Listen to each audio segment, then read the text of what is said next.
بسم اللہ الرحمن الرحیم۔ السلام علیکم، ویلکم ٹو سعودی انفو، اور میں ہوں محمد کبیر۔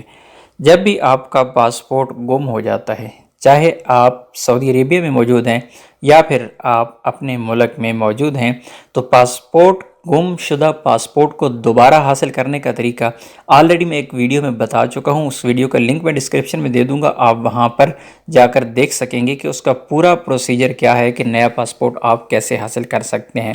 تو اس میں ایک شرط رکھی گئی تھی کہ آپ نے جب بھی پاسپورٹ آپ کا گم ہونا ہے تو آپ نے اس کی رپورٹ جمع کروانی ہے۔ اگر تو آپ کا پاسپورٹ سعودی عرب میں گم ہوا ہے تو آپ سعودی پولیس کو، اور اگر پاکستان میں گم ہوا ہے تو پاکستانی پولیس کو آپ رپورٹ کریں گے۔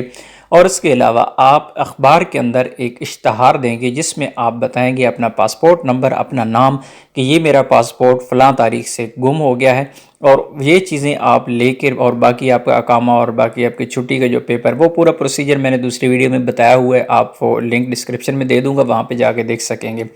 یہ ساری چیزیں آپ لے کے جاتے تھے اپنے سفارہ کے اندر، یعنی ایمبیسی کے اندر، تو تب آپ کو نیا ایک پاسپورٹ ایشو ہوتا تھا۔ لیکن ابھی ایک اس میں جو شرط ہے اشتہار والی، جو اخبار کے اندر اشتہار دیا جاتا تھا، وہ شرط ابھی ختم کر دی گئی ہے۔ باقاعدہ طور پر جدہ کونسلیٹ سے یہ اعلان کیا گیا ہے کہ جو اشتہار کی جو شرط تھی وہ ختم کر دی ہے، باقی شرائط اپنی جگہ پر رہیں گی۔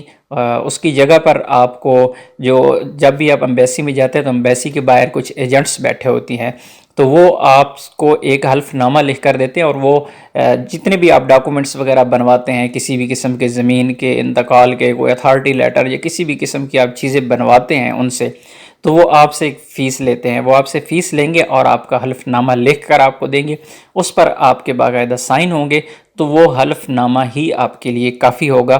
اب بھی آپ کو کسی بھی اخبار میں اشتہار دینے کی ضرورت نہیں ہوگی۔ تو امید ہے ویڈیو اچھی لگی ہوگی۔ ویڈیو اچھی لگی تو ویڈیو کو لائک کیجیے گا۔ ملتے ہیں ایک اور نئی ویڈیو کے ساتھ، تب تک کے لیے اجازت دیجیے۔ اللہ حافظ۔